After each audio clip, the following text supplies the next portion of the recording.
আম্বিয়া আলাইহিছ সালাতু আসসালাম সকল তেখেতসকলে কেনেকুৱা কৰিছিলে।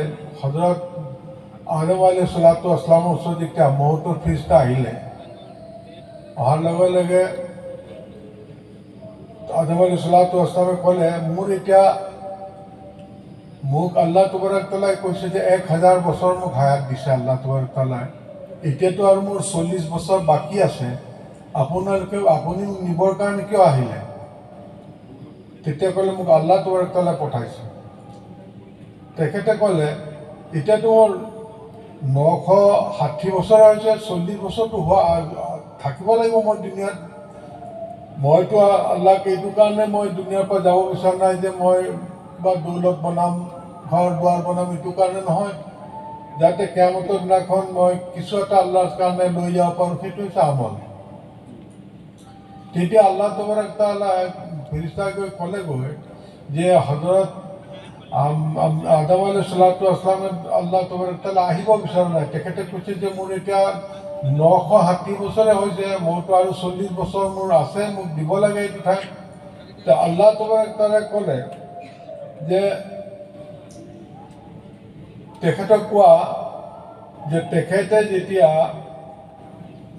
ইয়াহিয়া আলাইহিছ সালাতু আসসালামক তেখেতৰ হায়াতৰ পৰা 40 বছৰ তেখেতে দি দিছে আগতে, সেইটো তেখেতে পাহৰি গৈছে। তেতিয়া গতিকে তেখেতৰ ৱক্ত হৈ গ'ল, যাবৰ কাৰণে নিবৰ কাৰণে আহিছে, তো লৈ যাব আল্লাহ ফেৰেশতাই।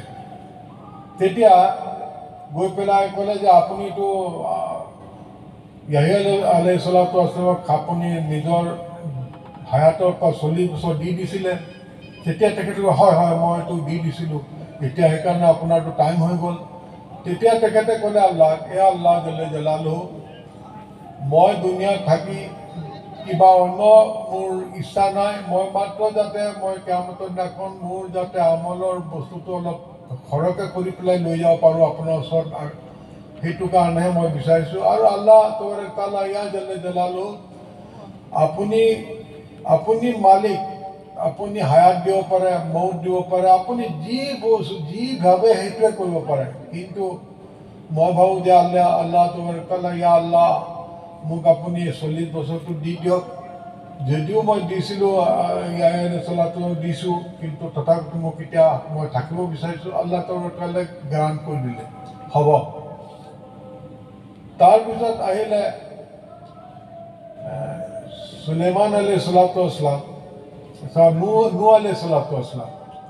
নূহ আলাইহিছ সালাতু আসসালামক যেতিয়া মৌতৰ ফেৰেশতা আহিলে, আহি পেলাই দেখিলে যে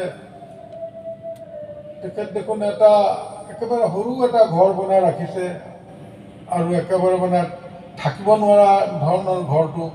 তেওঁ ফেৰেশতাই ক'লে যে আপুনি ইয়াতে প্ৰায় 900 বছৰ নে কিমান বছৰ আছিলে, মই একজেক্টলি মই পাহৰি গ'লোঁ এইটো, যে ইমান দিন আপোনাক আল্লাহ তবাৰক তাআলাই টাইম দিলে, আৰু তাৰ গোটেই টাইমৰ ভিতৰত আপুনি এই সৰু ঘৰটো বনালে, আৰু কমচে কম এটা ধুনীয়া ঘৰো বনাব পাৰিলেহেঁতেন। তেতিয়া তেখেতে ক'লে, মই ভাবোঁ যে প্ৰত্যেক দিন ৰাতিপুৱাই ভাবোঁ যে মোৰ কিজানি আজি ফেৰেশতা আহি যাব মোক নিবৰ কাৰণে।